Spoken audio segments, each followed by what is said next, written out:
Yeah, hi there everybody. It's Wednesday the 11th of November 2009, and it's late on in the evening, and I just want to post this little video, if I could, about two things. I just want to send my congratulations to a man called Alan O'Brien. Now, I don't know Alan O'Brien from Adam. I only read about him yesterday afternoon and this morning, and I'm going to post the little connection so that you can make it to yourself and have a read about it. And it's from the Independent, the Irish Independent, and it covers Mr. Alan O'Brien on the Pat Kenny show on Monday night. It's called Frontline, his show, and really what Alan O'Brien does, Alan O'Brien lambasts Pat Kenny. I think it's on YouTube somewhere as well, so if you want to put in Alan O'Brien, I'm sure it'll come up, or the Pat Kenny show, or Frontline, or whatever, but I'm sure you'll be able to find it and see it. And basically what happens is, this is a man protesting, basically. He's a young man, and he's basically obviously very frustrated and very concerned about Kenny's pontificating and moralising, and based on the fact that Kenny last year earned almost €1 million for one year's work, and this year he'll earn about €625,000. So last year he was earning €20,000 a week, and this year he'll be earning 12 or 13,000 euros a week. Now I presume he pays a fair bit of that in tax, but I'm sure he has lots of schemes in place whereby he can avoid some of it and all the rest of it. So he probably pays around 30 or 40% of that in tax, but the rest he'll keep. And I think it's just a manifestation of what this man feels, and just he's letting go. He's just letting his all the pent up emotions that he feels. But what's staggering about the whole thing is, I'd say there was 100 people in that audience in RTE, and not one of those people supported that man. Not they all applauded Pat Kenny. They all applauded Pat Kenny as if they don't understand. They pay 51% of Pat Kenny's wages. RTE is a semi-state body. RTE is not TV3. RTE is not a commercial radio, a television station and radio station. RTE is subsidised by our television licence. And 123 people had to go to jail last year for non-payment of that television licence.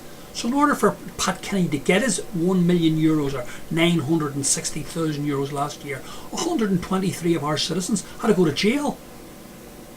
Now Pat Kenny will tell you, oh, that's nothing to do with me. No, Pat, it has everything to do with you. It has nothing to do with you because you don't like to admit it. But the reality of it is, the citizenry at large of the Irish Republic pay 51% of your wages, whether you like it or not. That is the reality. And for the people that sat in that audience, you're a reflection of the brown nosers that live in this society that I live in. You're a true reflection. The most servile people in the world. You'll take anything lying down. You will take anything. Anyway, I want to move on. The next thing I want to move on to really is, but all power to Alan O'Brien, isn't that his name? Oh, well done, Alan. At least you had some sort of moral gumption and some sort of backbone in you.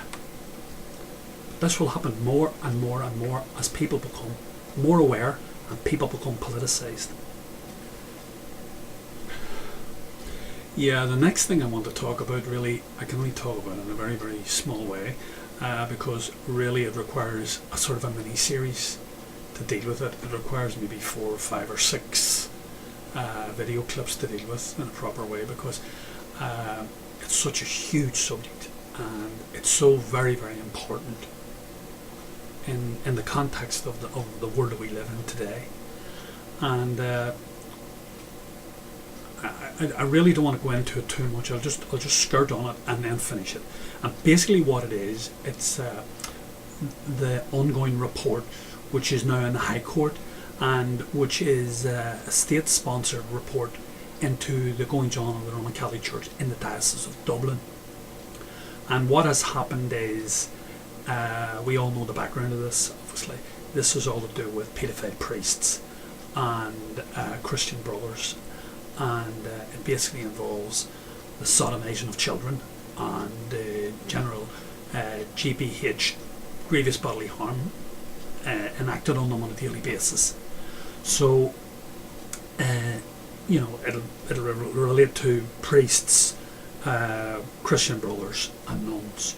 Now, I was educated by these people, so I know about this at first hand, but that's for another day, and I don't particularly want to go into that here. But anyway, all I want to say is it's locked up in the High Court here at the moment. Now, I've put the little link up here so you can have a look at it, because I think it does deserve a sort of a quick synopsis to see what's happening in our society. We must never forget that in recent times, a constitutionally elected government, a sovereign government within the Republic of Ireland, was brought down by the behaviour of the Attorney General under Albert Reynolds, and nobody went to jail for that one. And it would not surprise me if something similar is going on here at the moment, that this is an attempt to cover up this whole business, because I believe that one of the elements of this report, chapter 20, makes very, very serious allegations against the Garda Síochána in this whole matter. Anyway, the bottom line about it is, just I'm going to finish off here, just all I want to say is, this went on from the 1930s up until quite recent times, and I'm sure it's still going on today, but probably at a very reduced level. But for a large amount of the time between 1930 up until maybe 10 or 15 years ago, this was going on wholesale in Ireland. And the RAN report, which I have to get a copy of it, I don't have a copy of it, gives a massive insight into the whole shenanigans and what went on here. And it hints at paedophile rings, and it hints at, and all I want to say is,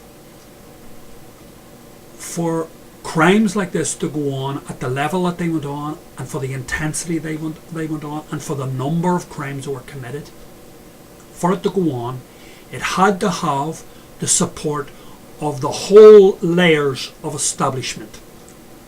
The politicians had to know about it and turn a blind eye. The Garda Síochána had to know about it and turn a blind eye. The courts and the judiciary had to know about it and turn a blind eye. The teaching professions had to know about it and turn a blind eye. The medical profession had to know about it and turn a blind eye. And how many of those people who knew about it were complicit in it? That's another day's work. But the final thing I just want to say, and then I'll wind up. In this whole thing, at the end of the day, the great sin was not the raping and the sodomizing of these children and the assaults that were handed out on these children. I know that's hard to get your head around, but that was not the great sin. You have to think about this. The great sin was the cover-up, because the sodomizing of these children, the raping of these children, and the physical abuse that was handed out to these children, done by nuns, done by priests, and done by Christian brothers, it was covered up by their superiors. The concept of culpability raises its ugly head here, within the confines of the law as we know it. And the bottom line about it is, I know these individual priests and these individual Christian brothers and De La Salle brothers did these things. I know all about that. But that was not the great sin, as I've said. The great sin is the heads of the orders, the bishops, the archbishops, the cardinals, and indeed the popes, who knew all about this and sent instructions directly back to the countries where it was going on, like the United States, like Canada, like the southern states, and the states in South America, the countries in South America, the countries in Africa, and where this is all still going on a massive scale. This is all going on every day today as we sit here. This is going on a massive scale all throughout the world, in the third world. Mightn't be happening now in Ireland at the level that it's happening, but you think about deprived societies like all over Africa and in South America, what it must be like for these people who can't articulate and can't express themselves, can hardly read or write, what must be going on. And what the great sin is not the actual sin. The great sin is the cover-up. We must never forget that.